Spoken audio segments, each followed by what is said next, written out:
My friend and I used to always sneak out of his bedroom window on the first floor to smoke. One night we were outside of his house talking, and we began hearing a symphony of cows mooing way off in the distance. Initially we thought it was weird, but at the time, the rural town was slightly undeveloped, and there was indeed a cattle farm nearby. What we couldn't understand is how we could hear the cows from that far away. About 10 minutes later, we hear it again.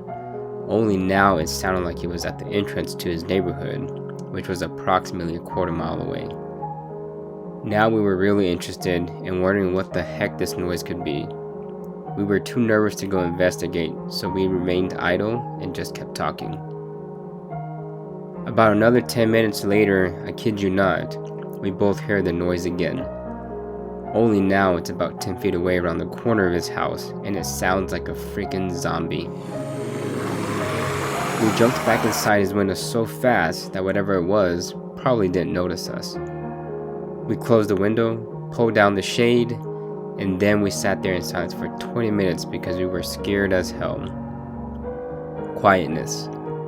We never found out what the noise was, but to this day, it gives me chills to even think about the possibilities.